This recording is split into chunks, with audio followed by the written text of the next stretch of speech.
Okay, so it's been a long week of tone tweaking, and I think I'm finally getting to where I need to be.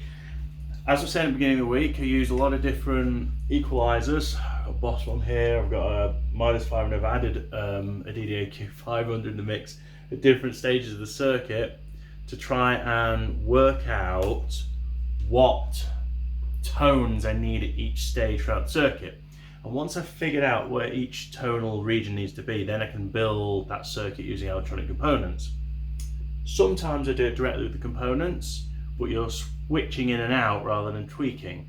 And quite often when you're just using the little components, you can get lost in a hole where you're swapping parts going, is that making a difference? Is that not making a difference? That's making a terrible sound.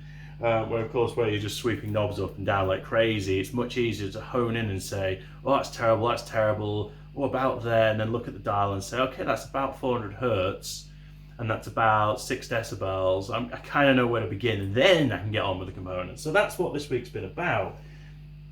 Now it has turned out to be harder than I expected to do the thing. So the thing is the heart of this pedal.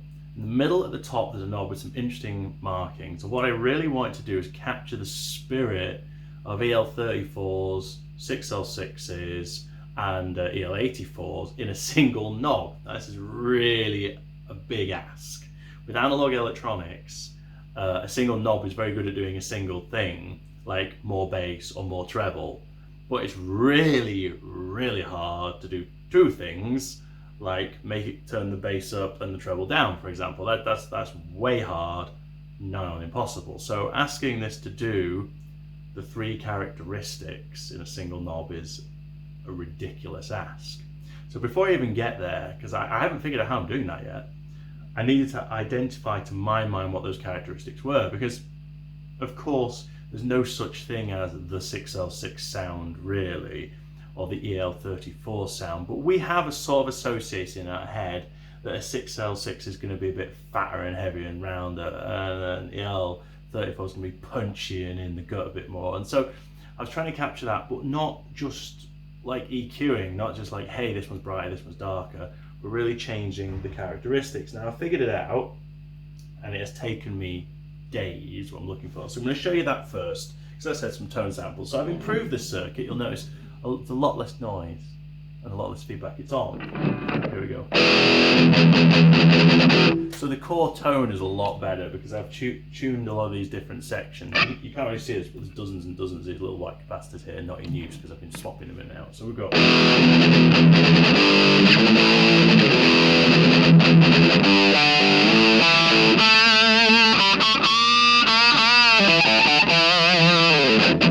So I think we've got the sort of good core sound going on there, I hope.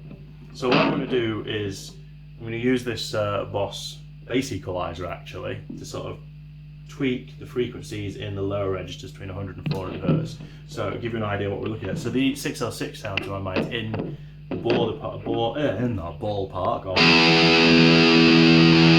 I'm going to over dramatize it.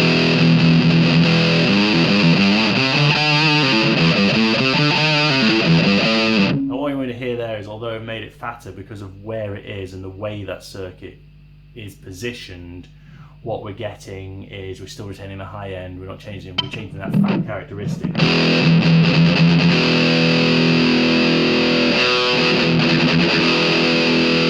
Unlike post EQ, it's not totally changing the sound, it's changing the way it feels.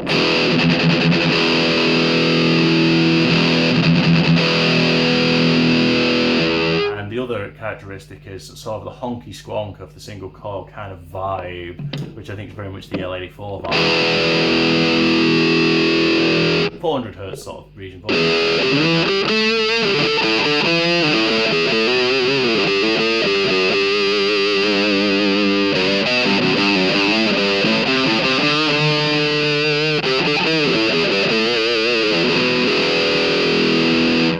Incorporate those kind of frequencies into a single control. I found what I like. It sounds almost wah like that, doesn't it? And it's not going to be quite that dramatic. It's not going to be like, hey, I made my pedal sound like wah. It'll hopefully, because this is the heart and soul of the pedal, so I better get it right, blend beautifully between those two. Now the other things I'm going to show you is I've set these up with different frequencies, there's almost like a post EQ, so further in the chain, to hear what more dramatic EQ shift sounds like. One to be a deep switch, hopefully, and one to be a mid-range boost, because I think there's always a need for slightly less mid-range at home when you're just in the groove and writing and you have that scooped feel, and more mid-range on the stage when you actually want to work with a band. So I always think it's handy to swap between those two states. I mean, that's how I've always done it. I was live and at home, you know, scoop for the groove and for the creativity when you're on your own or just with a couple of mates, get rid of the scoop and boost the mids in a band situation or a recording situation where you want your guitar to have its own space.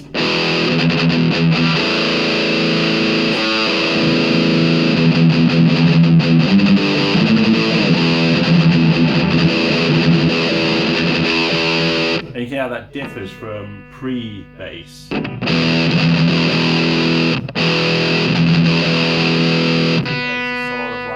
But not changing the content. Post bass has got that boom, boom, boom, boom. So this will be a switch in that ballpark again. I've got to fine tune it yet. And for the mids, this will also be a switch.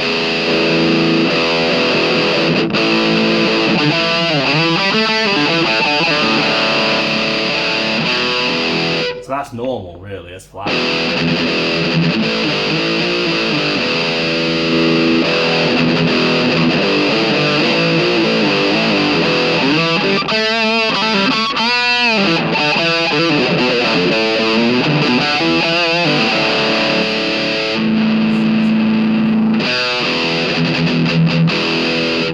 Work better at home, basically. Those are the idea for the two switches. So I've given away 3 reveals today. What I'm planning, I can change them yet, of a sort of a bass kind of gutsy deep switch in the classic style like every Marshall ever has, which I think is just a great thing, again, swapping between creativity or situations where you don't have a bassist with you so you want a bit more depth, and taking it out when you're in a mix again. And the same with the mid-range, when you want that gutsy feel at home or for creativity for writing, and putting the mids back in when you need to just blast straight through. So that's how I want to see those switches used, really. That's the hope. And of course, yeah, this, which is going to be the really difficult one, that all-important knob that changes the character. And something I haven't gone into fully, but I want to do it at some point in the video, is how using EQ at different stages changes the harmonic content of the sound. So I've sort of said how it changes the clipping, but there's also things with the harmonic content, it changes the whole feel and vibe of your amp. So hopefully that's what we'll have with those two, I'd say. Pretty pleased with them.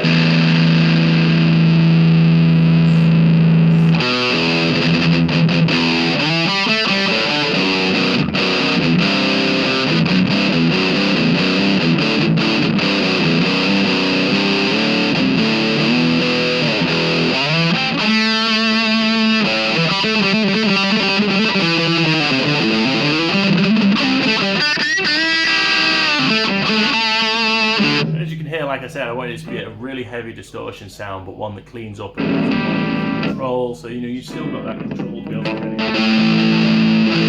it's not going to clean up like a tube screamer, but you've not got that synthetic sound of a synth with like full-on clipping.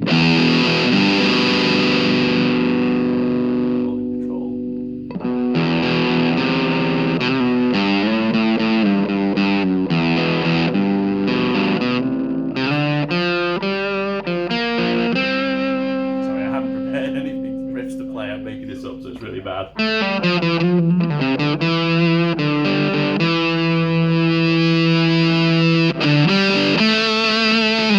It's sensitive enough to sort of do all the fancy things.